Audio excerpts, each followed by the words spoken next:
manatua e lei avatua se upu le malu o lo tātou tunu i lau sunga te itai ma le malu o lo tātou tunu a Amerika Samoa.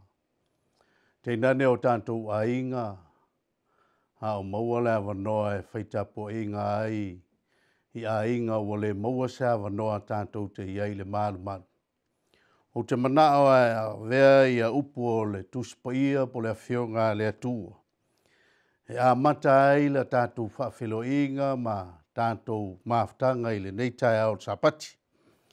I le salamo se lau mal tolu lon whamomoe o i le lima e whapenei.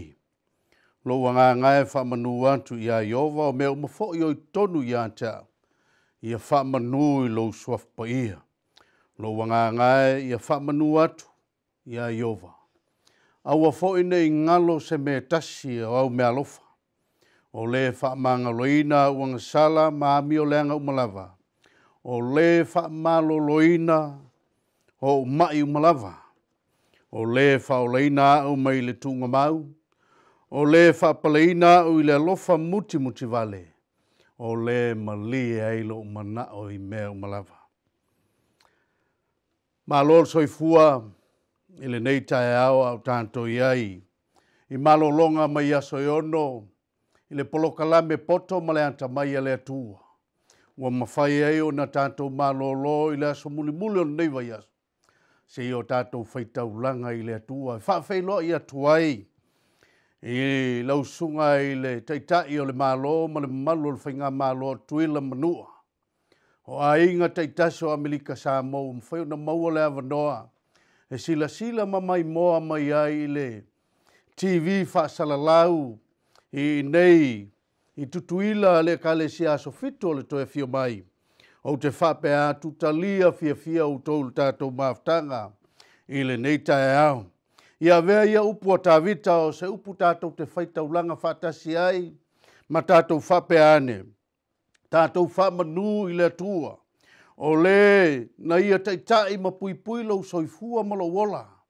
O le na malia i o tātou loto i me le lei umalava. Tātou te whapea nea ia vi ia le atua i le neitai au. Ua sao mauli le tātou wholaunga mai le amatanga o le ulua iaso, se ia tātou tau nuu mai le toi aso le nei. Ia o le vi inga o le atua e ave. I le tai au nei, ua filifili ai ia le wauna le atua e whaasoi nātu lon tamau ainga.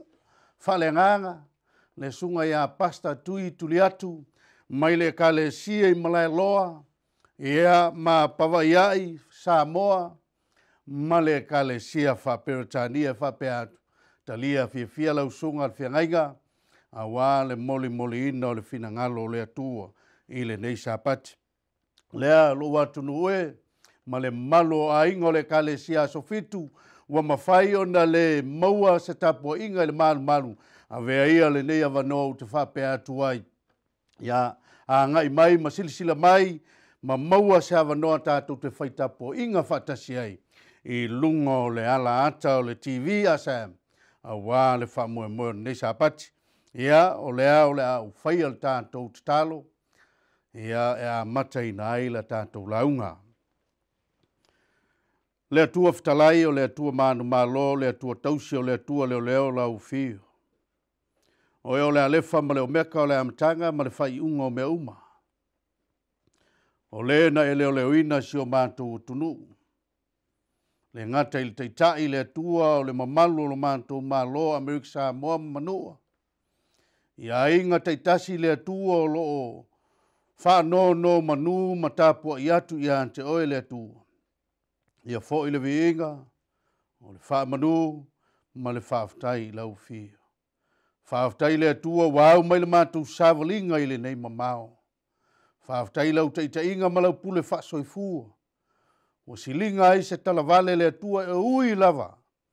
I le whewesi ai o le lalulangi i whaamai le atua. Ai le popole lau Fanau e whaalangolango i ante oe.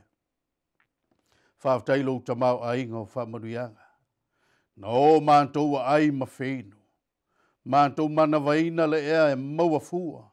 O mea alofa ia le atua e le mawhai o na whamtalaina. Ua tamau ai ngai o tangata. Le ngata i le kovana ma le sui kovana O le lo mātou tunua me ki Samoa manmanua. Ai o lava i se toi tangata o le nei tunu. O lo o lau le lei i lau tau singa. Le ali e, whamangalo le mātou tapo inga pe a whaile atu e whale tonu.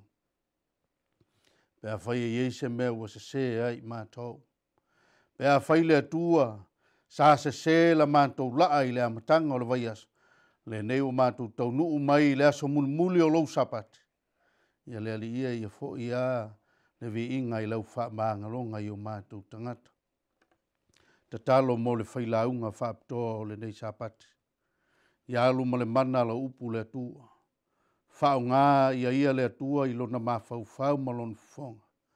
E te wha leo mai e lo fina ngalo whetalai. Wha manuia le wha fonga au tangata. Wha aftai mo le avanoa mātou te uauna i a te oi. Ono lo suafa Iesu.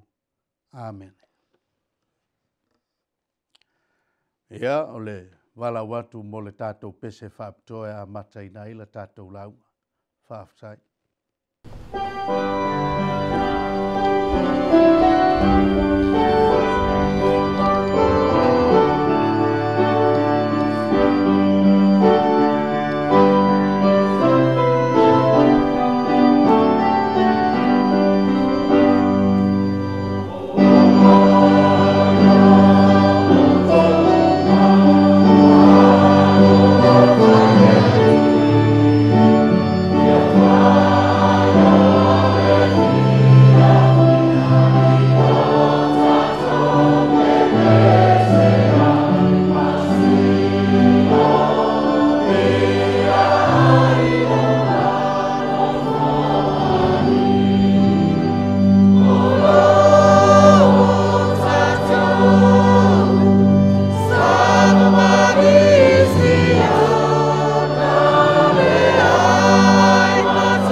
Ia wala wantu i le tapo inga o tātou ainga asfitu i ainga Ia o le taimi Faapitoa nei ao ai ia.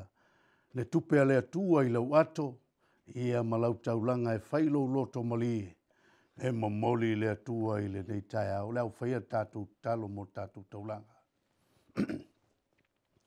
Le atua e au le tamau ainga o malava. A wao le lalulangi ma meo tu muai o lau fio ia.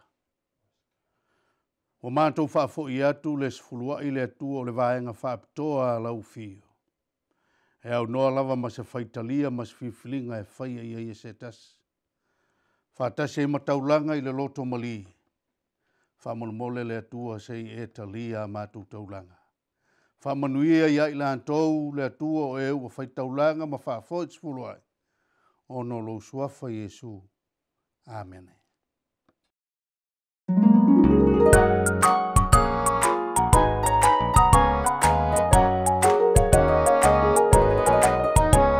Talofa tamaiti, o le autu o le tātou tala, o le awala ia ngā I Kalevario. O le tātou matua tauloto e mau kalatia e ono, a olona whai upelua, ia autou fesu ia ia autou avenga e ave, ma ia whaapea no autou whai o le tūlafono keriso. O le Feau mo le nei aso, e ma whai ono tātou fesoasoani I isi e tau ave a lātou avenga. O fesoasoani e se isi ate o e si isi avenga mamafa. Ai sa e fesoasoani e fo isi e tasi, e si isi me o mamafa tele mo ia. Sa fesoasoani Simona, e amo se mea mamafa, tele amo Iesu. Fatoa malawan sanga Iesu ma se poe matua sili o na whainga tā tele. Na o atu o ia maona so o le fatoa ngai Getsemane. Ina ua le tausaminga o le paseka. O le pole na pue nai o ia, ma ave na ia whaamasino ina. Na so ina o ia se awala whainga tae lumo whaitau langa sili, tai o iutaia pi lato maherota. Sa feanu, sasa, ulangia ma whaamaina o ia. O le unga na tuina mai. O le oti. E whaaluona sasaina lo na tua. Mahali ali maile a ano. I le tae au, o le tūlanga masani, e hamo lawa le pango tae alo na sātau le nofuanga, e wha o ai le oti a teia. Ina ua ave ese la Iesu mai le whale whaamasino, sa wha e atulo na sātau e lunga lo na tua, o lo o lawa toto. O le taimile ana feilo ai a Iesu, ma Simona.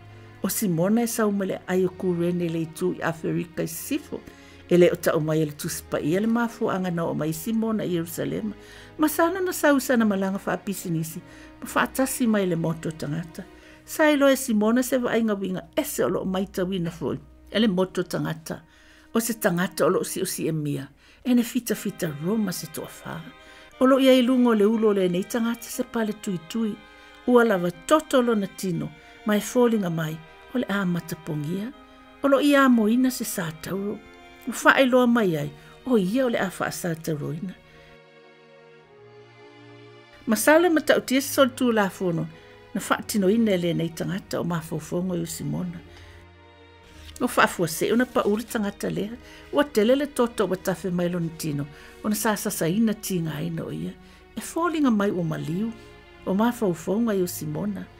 Ai ese lava le nei tangata, o le tele o pangota, e fe pisa o ma whaamisa, peitai. Ele ai se sena ia whaatino ina, ele o tautala mai foi, e fallinga mai o ia o se tangata, e anga le. A awa aia tu pe Simona, sa ia mai tawina o lo tala noa fita, ele o tau mawhai le tangata le tu ilunga. Sa langona le alofo Simona le tangata le ne. Ile taimile na wa ai solo le tas fita, ma tau wha au fia tulo le vao tangata ia Simona. Sau e amo le sa tauro Iesu. Sau si tai Simona, a wai wha alongo tangata uma e fita Roma. Wa si ilunga Simona le sa tauro. Ma Savavali loa, e mamafu le sa tauro. A tonu mtua ofo Simona pe ma Faifeagaiga tangata. Sa saina tinga aina, o na amo le nei sa tauro ma Savavali. Ai mai se ai, e le pu le hala I le nofuanga I whaasata roi. E mana na o tangata wha o sala, ia matua tinga aina malangona I tangata pango tale maa. Ua o fia o mawhai ona o fisosoani a te ia. E le mawhai ona o suia le whaasalanga wa tu ina mai. Ai sa o fisosoani a lona sa tauru. E le tau mate na wa aisi mona o tui a ao Iesu le sa tauru. A tonu na ia langona wha amafanafana Iesu o le pangota na talo sanga ia manatua o ia pe afio mai Iesu. Masalo na ia whaalonga o whaamangalo Iesu ila tonu whaasaleina o ia. O nei wa inga uma, e le tau mate na matua suia ato o toele o lango Simona. Na ia manatua ia so umalo na ola, sa ia fesoa soani ia Iesu. Na manino Simona ile avenga mamafan tau avena Iesu, o anga sala le laulangi atoa. A le ase mea mawhai ona e whaia, mo Iesu ile aso.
o Luafitu ma Luafitu ma le loto ma walalo lava i le ainga pele o le atua i Amerika Samoa nei le Ekalesia sofitu o le toe Feau mai.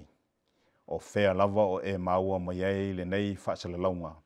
E talia fia mai oe i le nei tapua inga Faapitoa. Le whangaloina le malo o Amerika Samoa. Ai le ngata fo i leo i lātou o loo mai moa. Ma mai hatamatamai i le nei tapua inga Faapitoa. Talofae ma talia fia mai oe i le nei sauninga Faapitoa. La Aufaia la tātou te talo. Fetalai oe le atua i le aso. Tau lava ina ia whaongaina lo utangata o se mea whainga luenga mo oe. Te talaina finangalo mo wha moe o utangata o lo o whaafonga mai. Io mātou langona ina le tāua o au whionga e o mai. Talia i mātou o lo suafa o mātou o le atuai. Amen. I titi lava se vaenga o le whionga le atua ua manatu le atua. Le Ekalesia pele ma Amerika Samoa ma ilatou oe umawhai o na mai moa ma sila mai. E oto mai ai le Feau o le whaamoemoe o le sapati le nei. A maua so taimi o na e soele li tusio isaia o lona mta upo e fast maltolu. E titi lava le unite ua finangalo le atua e whai lea mata ua i le so. O te taulo tomai le foi upu mua, malona foi upu e lua a o whai o ieilau tuspa ia, o na e su e anele iai, ai a whai e le ai, lea whai na e te whaafonga mai, o lea a o tau loto in atu. I sei e whaasfun maltolu alona foi upu mua e whaapenei. A o le nei, o loo ua whaapea o na feta lai mai o Iova. O le na whaia oe Iakopoe, ma le na whaia oe Israelue. Aua e te fefe, whai upe lua. A e sopo i atu le vai, o te ia te oe. A e sopo i atu le vai tafe, e le lo fiai oe. A e savavali tu tonu o le afi, e le muai oe. E le susunu inai foi oe. Amerika Samoa ma le Ekalesia e pele le loto. Lua vaenga te tele lava ua vaevaina i ai e le atua le unite lea. Vaenga mua. O Feau whaamanatu e lua Faapitoa le atua. Mo na tangata Faapitoa i le taimi Faapitoa. Vaenga e lua o le unite. O le Feau polo misia le atua. Mo na tangata Faapitoa i taimi Faapitoa. Vaenga mua to e mai tau mai. O le Feau whaamanatu e lua le atua. Mo na tangata Faapitoa i taimi Faapitoa. Vaenga e lua. O le Feau ua polo misi mai ai le atua. Mo na tangata Faapitoa i taimi Faapitoa. Sawia la uoe. Se io ta vane ina mai le unite nei. Auro o lo nati ai e le atua. O na manatu Faapitoa. O iai Feau Faapitoa.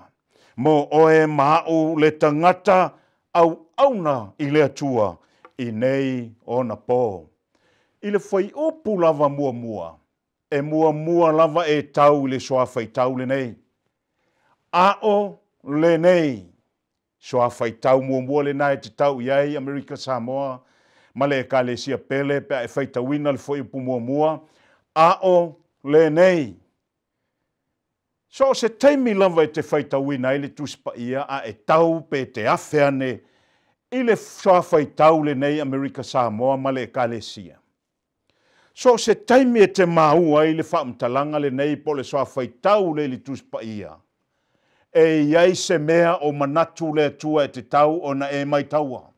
O le fesili, o le le mea, o le tali. O lona winga o upu lava ma manatu le ala a muli mai. E a inga atu i se manatu po o se mea sa tupu o lo o mua atu peila o le neila uoe. Ile mata upu e fase fulu ma le tolu fai upu mua ma le fai upu e lua. Lea ua avea mata upu au tu o le aso. E luma atu i le mata upu e fase fulu ma le lua a olona fai upu e lua se fulu ma le lua. O lo o ta oto ai se wha matalanga wha penei. Fai mai le atua. Ina ua whesanga i Israelu ma whai ngata. Ina ua o mai whaafitauli ma pua ngā i le nuu o le atua o na o Papelonia. O na a mata loa lea o na le mautonu le nuu o le atua. Ua a mata o na le mautinoa. Ua a mata o na whememe ai. Ua a mata o na nefu la lātou wa ai i le atua. Ua a mata o na ngalo lo lātou mautinoanga o lo lātou atua. O na o whaafitauli. Ua ngalo ai le atua. O le manatu lea nā lai o na e se fina ngalo i le atua. E le tatau o na nofai. A te tau o na saue au mai le manatu o le toe wha malosi ma toe wha manatu i ona tangata. Le fe au Faapitoa mo Israelu na i e fesili mai Faifeau. O le ala le fe au Faapitoa. O le ale fe au o le toe wha manatu mo Israelu. Lea la ata watu. Na o na umalavo le soa faitau mua. A o le nei. So o mai loa Malaysi vaenga o le mau. O loo whaapea o na feta lai mai o Iova. O le na whaia oe Iako poe.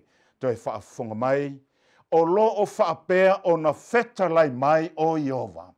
O le na whaia oe Iako poe. Lau oe. O le fe au le na ua manatu le tue. Toi wha manatu i ona tangata. Ua ngalo ia Israelu le tua i taimi o whaingata. Ua whememe ai. Ua le mautonu. Ua pua ngā tia lona langona. Ona manatu leo le tua i le te tauna tau mamao ma ona tangata. E manatu e so mai ona tangata ona whai mai leo le tua. Sole Israelu. O au na whaia oe. Te mai tau mai Samoa. Le soa whai tau le nei. O le na whaia oe Iako poe. Mai tau mai le upu whaia. Whaia. Masani lau whaafonga. I soa whai tau o le atunu ue masani ei whai launga Samoa. O le tangata malona tupuanga. O le tangata foi malona whaasinomanga. O le au le nā leu manatu le tue tau ia Israelu. A o lotoi taimi o whainga tāma pua ngā. Taimi o whaafitauli. Wa manatu le tua e toe wha manatu ia Israelu. Sole Israelu o au o lou tupuanga. Sole Israelu o au o lou whaasinomanga. Upu e peru e sauele upu whaia lea e tā ua li tāso. Ili tā whaasoa o le tai au nei. E sau mai le upu iatsa. O lona winga pe a whaamatalaina i le nganana Samoa e lata mai. O lo Faufau poto. O lo fina ngalo ata mai na o Faifeagaiga o Iako poe. O lona winga o le manatu o le atua. A hao o i whaingata, a hao o i pua ngā. Aua ne ngalo lou tupuanga Iako po. Aua ne ngalo lou whaasinomanga Israelu. Aua ne ngalo le atua o le na foafoina oe. Samoa. E ia taimi e tofolo i whaingata. E tofolo i whaafitauli le fong, langua tangata o le atua. E ia taimi e tau, wau ina ngalo atu le atua i lo fina ngalo. Tau wau ina mamao ese lo tātou whaamoe ma le atua. Tau le mautinoa, wa amata o na whememe ai, wa amata o na le mautonu. Pei o le nei taimi le whisanga i o le malo Amerika Samoa ma le lalolangi, ma le nei wha maitele o le COVID-19. A o loa i taimi whaapenei, e pei lava o na tupu ia Israelu, e whaapena langona o tangata o le atua. O langona e au mai e le whememe ai, ua tau ngalo ai fōlinga o le atua. Pei tai o le ua toe whaamanatu o le atua, Israelu o au o lou tupuanga. O au o lou whaasinomanga. O au o lou atua. Whapena ta ua woi li tau nei. A malosi mai whaingata o leolanga. A whetaiai ma whaafitauli o le nei soifuanga. Aua nei ngalo le tua o lo tupuanga. Aua nei ngalo Iova o lo whaasinomanga. Ai te sila fia la uoe. E le na ona whai mai o le tua i nei, o au na whaia o Iakopo. E le na ona tau mai e le tua le whaasinomanga ma le tupuanga o Iakopo. A e anga i le titi lava i luma o le leina lea. O lo o iaili soa whai tauli nei e taua lava i e te au tate Faasoa ai la uoe. O lo o whaapea o na whetalai mai o Iova. O le upu Iova le saini nei. O le suafa Iova. O lo o le ngangana numera tele. Sa o saili ai se ua numera tele ai. E le whaapea ua tele atua, le ai e tasi a le atua. Ai ua saini ai Faapitoa e nei e le atua mo na tangata, le winga o lona atua. Sa o saili o ala nisi suafa o iai. Sa o maua e whale le ingoa o le atua. O lo o saini ai lalo le upulea ua feta lai mai ai Iova. Suafa mua mua. O Iova nese. O le atua o le manu malo. Suafa e lua. O Iova roi. O le atua o le leo leo mamoe. Suafa e tolu. O Iova rafa. O le atua e wha malo lo mai. Suafa e wha. O Iova saloma. O le atua e mawai le file mu. O le fe au mua mua le nala uoe. Na manatu le atua e tau atu ya Israelu i taimi o whaingata ma whaafitauli. Au ane ngalo ya te outou Israelu loutou tupuanga. Le pongai o loutou soifua. Le otua o loutou whaasinomanga. O ia o le atua manu malo Iova nese. O ia o le atua e whaamalolo Iova rafa. O ia o le atua e tausi mai ma leo leo Iova roi. O ia o le atua e mau ai le filemu Iova saloma. La uoe. O le fe au fo ilea mo o e mau le tau nei. Fai mai le atua a ona fe ngai ma whaafitauli. A ona fitaia i ma whaingata aua le popole. Aua le fe me ai. Ia mana tua lo tupuanga. O le atua e te mapu ai. O le atua e te malolo ai. O le atua e te filemu ai. O le atua e tausi mai a te oe. La uoe. O au. E le tau tupu i lalongei lo ngafa. E le tau tamali i fo. E le tau i se ngafa e aloa ia. Le ai. A tonu fo i au na e whapea mai tutusa ta ua Faifeau. O na u whapea tu lea la ua e lea whaina. Lea whaina pe le tau tupu o ta ngafa. Pe le tau tamali. Pe le tau aloa i lalo nei. Ai pe tai whai mai le tua ili tai o nei uoe.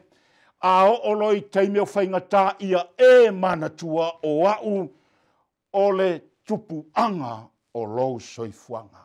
O lo ta ngafa ele ngata i lalo nei. E tau i le atua soifua. O le atua o le langi, ma le atua o le nei soifuanga. Se le tioa la wala a whai mai tāwita. Salamo iwa sifulu a lona fwai upu muamua. A o Iova. E whai lava o e mamea. Mātou te nonofo ai. I lea au ngā tupulanga. Ma lea au ngā tupulanga. Boe.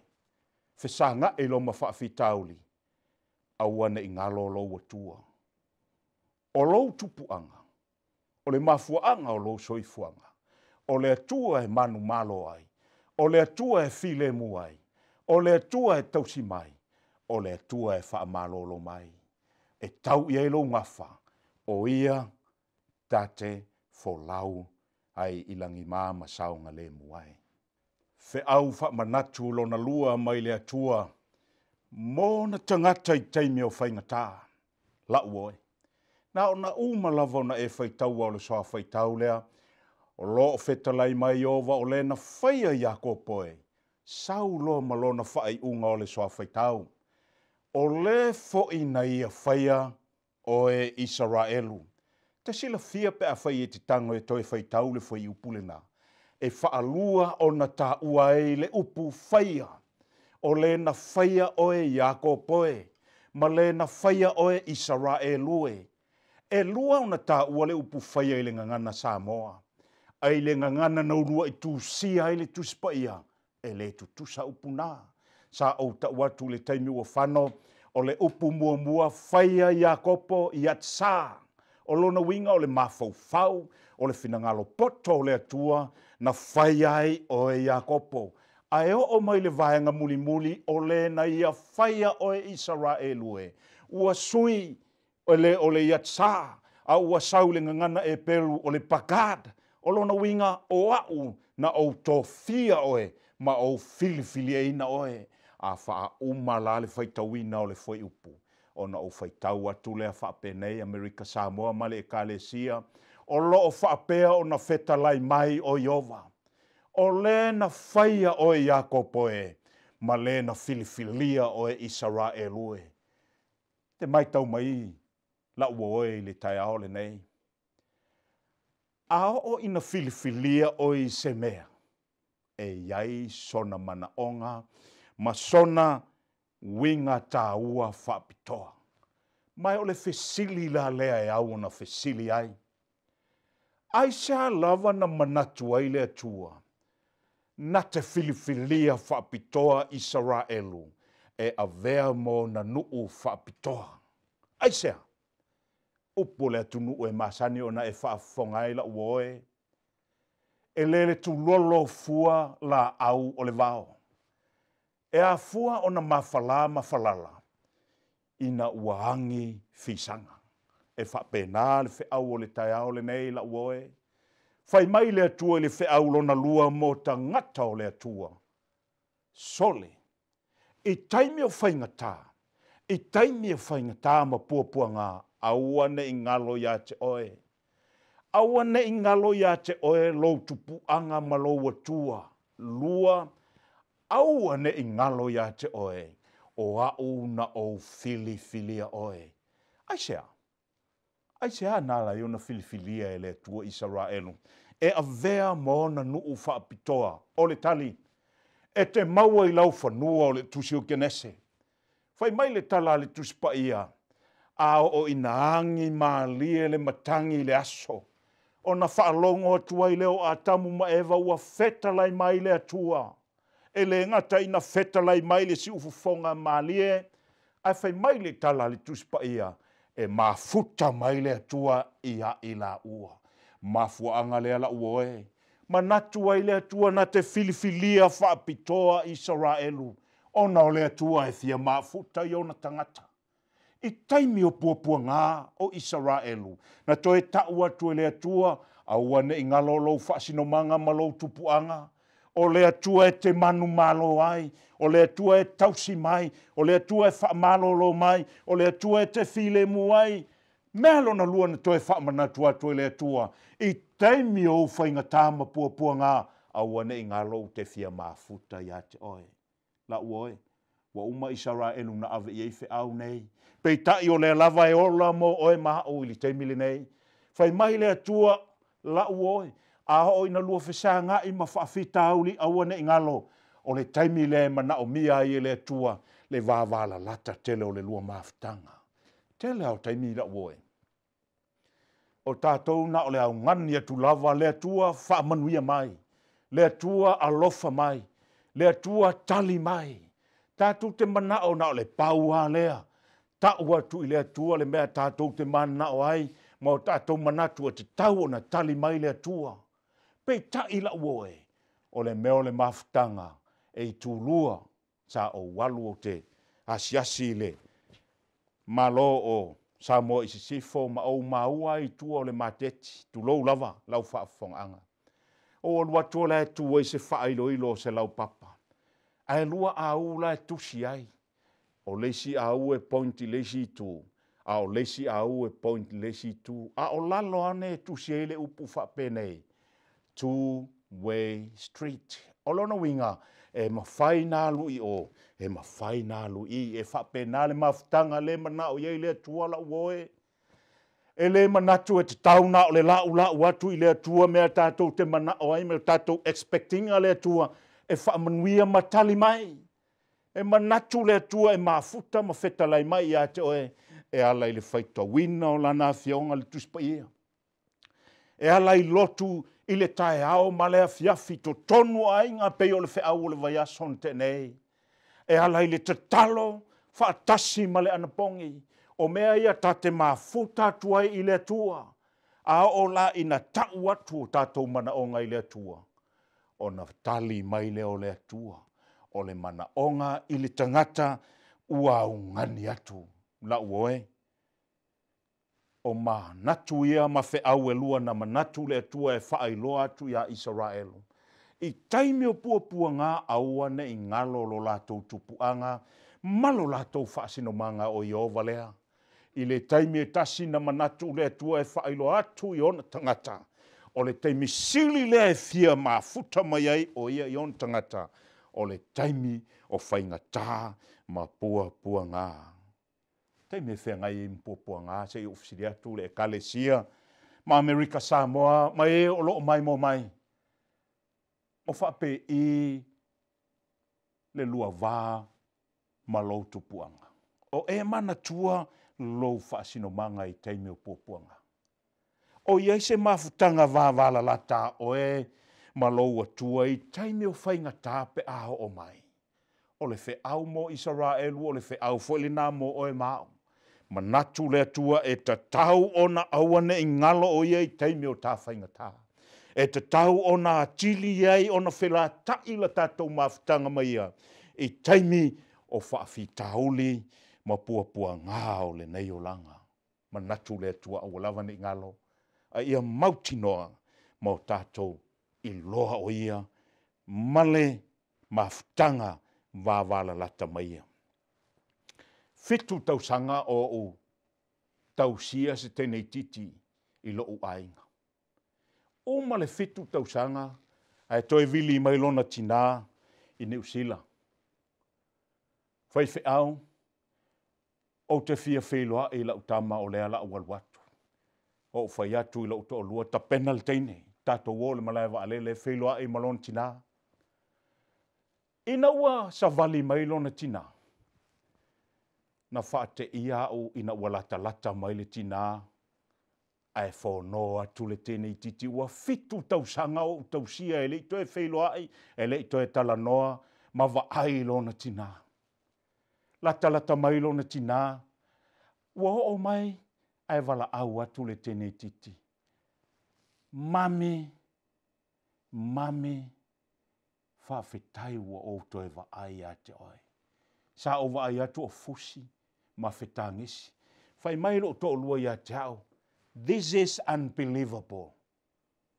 Matua tele nei tau sanga na valavalai. Tele sa o tausi ai. A ole nei ele o ngalo ia te ia lona tina. Sa o whai atu i lo to o lua. Na te iloa le lona tupuanga ma lona whaasinomanga. E mawhana fo i le la mawhtanga. Le Ekalesia ma Amerika Samoa. Mana onga o leo le atua mo i Taua. A o taimi o whaingata ma pua ngā. E matua i mana o mia e le atua aua ne i ngalo ia te oelo whaasinomanga. Ai le taimi e tasi e mo o mia e le atua ia whela ta i le mawhtanga. Ma ia i taimi o whaingata ma pua ngā. Vaenga muli o le unite o le Faasoa o le sapati le nei. O le polo misi Faapitoa le atua. Mo tangata lātou te iloa le lei o ia o lo lātou tupuanga. Ma mafuta whela tai mai ia. I taimi o whaingata ma pua ngā. A e whesili mai Faifeau. O le ala le polo misi. O le tali le nei al tuspa ia. Whai mai le foi upoe lua. A e sopo i atu le vai. O te ia te oe.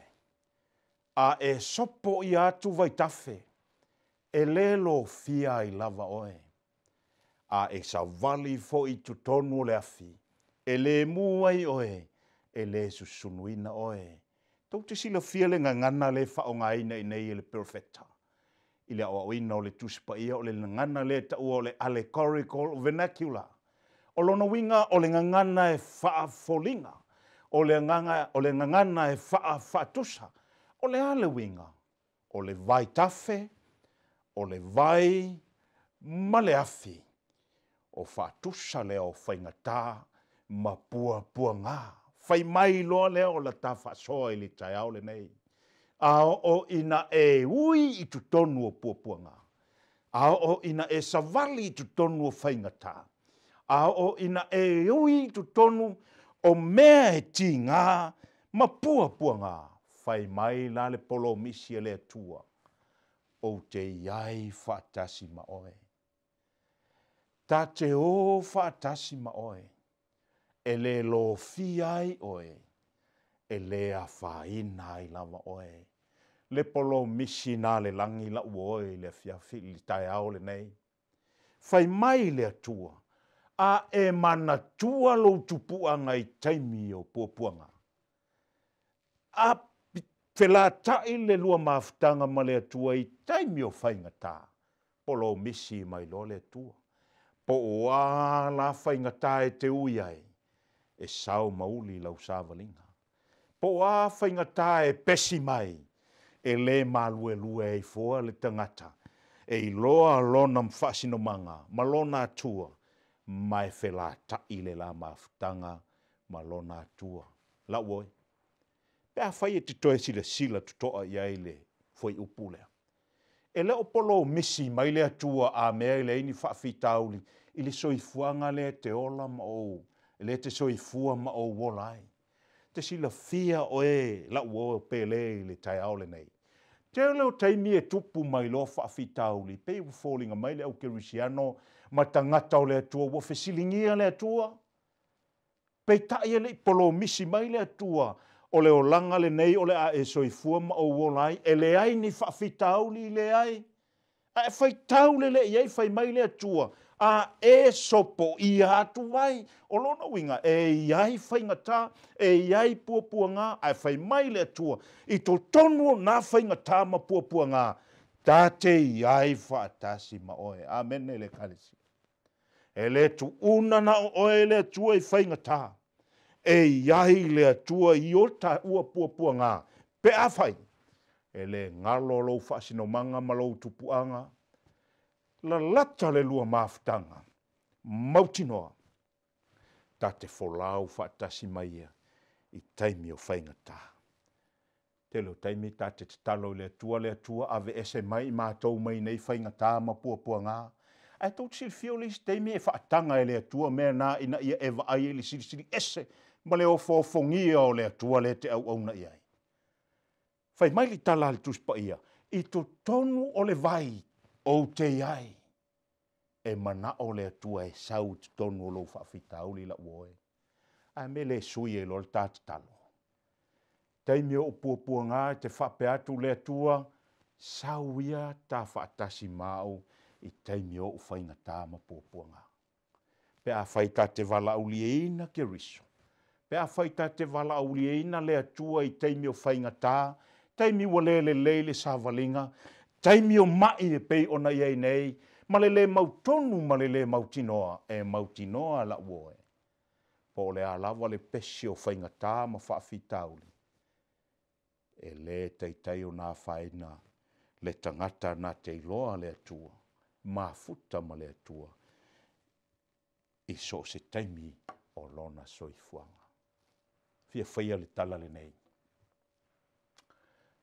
Lua vai aso nā lua i se wa molu e whati tai. Ina ua fo'i mai le waa matau i le wafu o na fesili atu leo le ali ofisa e waa ia le wafu. Kapiteni, na whape i le waa i le taimi o lea wha. Ua te i le kapiteni, ma whai maila ne tala. A wha? Saangi se a wha. Whai mai le tala le ali ofisa. Lua aso taluai whaatoa. O mai le malosi o matangi ma wha. A o le whati o nalu o na o le malosi o le matangi. Ona winga i le ia whaina lau touwa. Whai mai le tala le kapiteni. Te sila fia. O lona winga o le taimi o lai malosi ngalu maangi le wha. A o le taimi tonu le nā ua o le va molu sa mato iai. Ile no foanga ma le loloto le sami e taua e tangata folau. O le suau u lea o le sami. Po le a lava la le malosi o ngalu i lunga i le pito i lunga. Ai ao o loa iai le vaa i le tūlanga le taua o le suau u o le sami. E le langona ai se ngalu. E le langona ai se malu e lue. Ai folau saunga le mūpea le vaa. La uoe. Whapena umalava lau folaunga ma lau savalinga. Ao o ina o tā wala au lia le tua i to tonu o tā whawhitauli. Ao o ina e mana tua i ova i teimi o whainga tāma pua ngā o lo tā ua tupuanga ma lo tā ua whaasinomanga. Ao o ina pipi i mawhela tai la tā ua mawhtanga ma le tua i teimi o whawhitauli. Boe, po a lava whawhitauli e toa whimali e lau folaunga. E sao mauli lou ainga. Leanga o loo i ao le tua lou tangata soifua. Ma lau ainga o lau ngaluenga ma Samoa. E saunga le mui le tua le folaunga a ona tangata. O lau te talo Amerika Samoa ma le Ekalesia le tua ia whaamanuia tele le tua ia te utau. Ili nei temi o le pesi o whaingatā mo pua ngā ma whaama ia taofi mawina e le tua lo tau soifua. Se ia o ina mapu ma file muatu i a ao o Iowa. Whaamanuia le tua i lau whaafonga o na le suafa o Iesu. Amen. Mo le whaiwina o le nei tapu inga, o le vi inga o le alangi ina lea e le Aufaipese.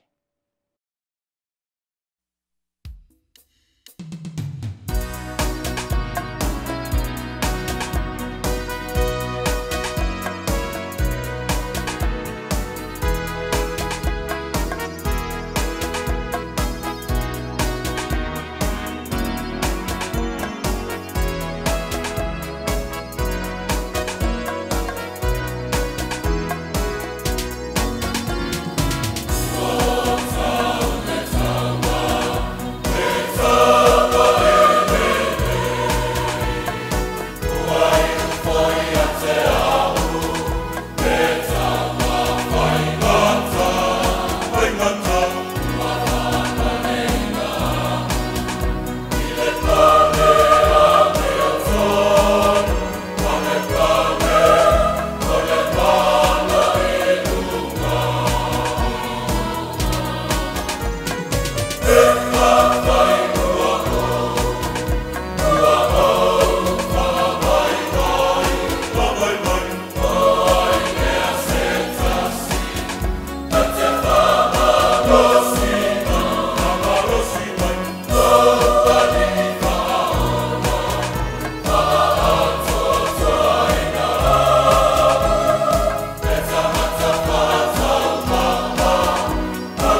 mātou whaeu i le talo.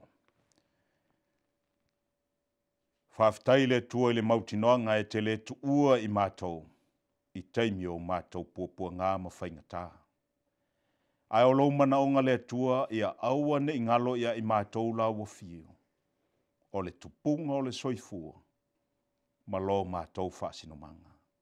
Le tua, alofa mai, ia e tausi le soifua o tangata. Ma Amerika Samoa i teimi o nei whaingatā ma puapua ngā. Ta ofi mawina i lo lātou, soifua i o ao le tua. Ia i uai i la Luafitu le viinga e Faafeagaiga. O la mātou talo le nā le tua, tu maumaia lo manuia le tua i lunga o le nei atunu o Amerika Samoa. Whamnuia i lau Ekalesia e maisio i lātou ua whaafafonga ma whaalong o i lo finangalo. Talia maia i mātou, pai lātou ia te o Iesu Keriso, le lii malo mātou whaola. Amen.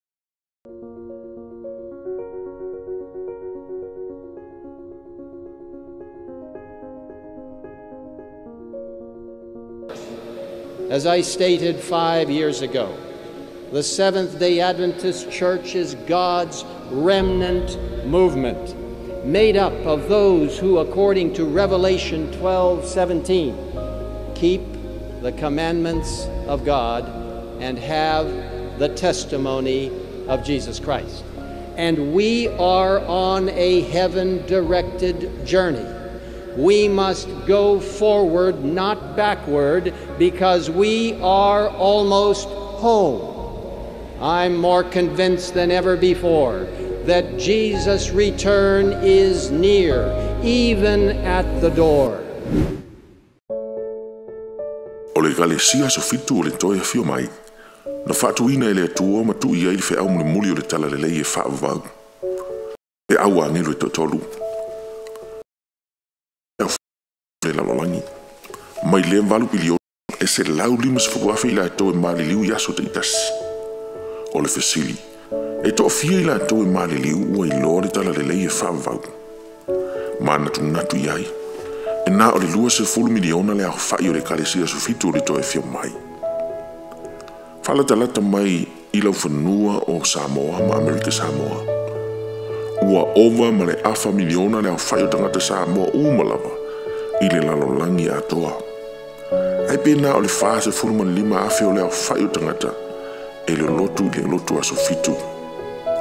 O le fesili, e whapewhea o no whaatalise ma whailo le 5 se lau afe mauna tupu o tangata Samoa le fe aua ngelu e totoro. Whaafetai wa saunia e le atua isi foi au wala.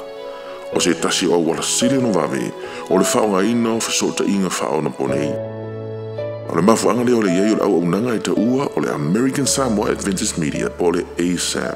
E whai loa le wha aua ngelu e tolu i a wala ese whaona ponei. E au fia i le televise o penga ta whailangi, ma tusi whaasalalau, whaatasi maselitio.